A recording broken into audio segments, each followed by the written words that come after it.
Hey everybody, it's Mike here. Today I'm going to show you kind of how swap your internal SSD on your PS5.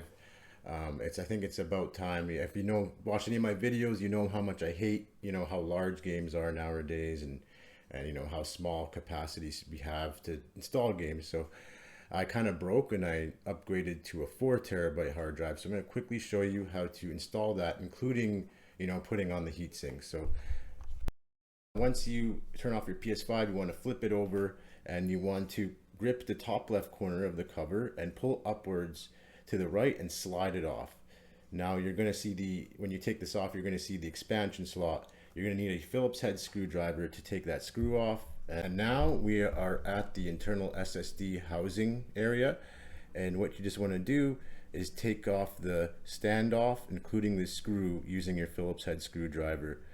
Make sure that you do not, lose this screw or the standoff, so put it somewhere safe.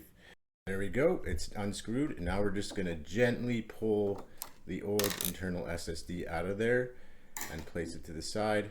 And there we go. We are switching from 1 terabyte to 4 terabyte. And I'll let you know how it goes. I'll give you an update whether it's a reliable SSD. It's much cheaper, by the way. For example, you can find the WD Black 2 terabyte for $250 Canadian, and I bought the KingSpec 4 terabyte for $299 Canadian. That's without tax, so it equaled to around $330. As I mentioned, I want to show you how to swap the heatsink as well. Super easy. So we're gonna gently take it off the old SSD by just peeling it off, and we're gonna gently place it on our new 4 terabyte internal SSD. Now we're good to go.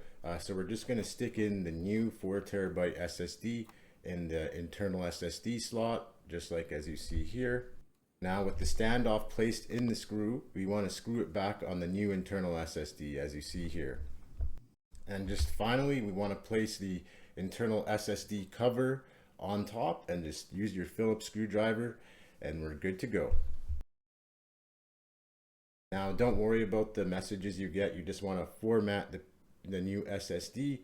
And it's also going to give you a warning message or something about the read speed. Just ignore that. This KingSpec 4 terabyte SSD definitely has the read speed to process PS5 games well. So no worries there, or at least it should.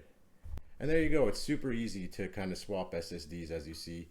I'm going to let you know how this KingSpec SSD works out. Again, it's not officially licensed SSD, but sometimes it's just a no-brainer to go for a cheaper brand and get more SSD space. But that's all for this one. If you found this kind of tutorial helpful, please, consider checking out the channel. I typically do game reviews and everything else. So if that interests you, please check it out and subscribe. Your support means a lot. And again, I'll leave the link in the description for this particular KingSpec SSD, and I'll definitely keep you guys posted on how it performs or if it fails on me. So, stay tuned for that. Otherwise, we'll see you on the next one.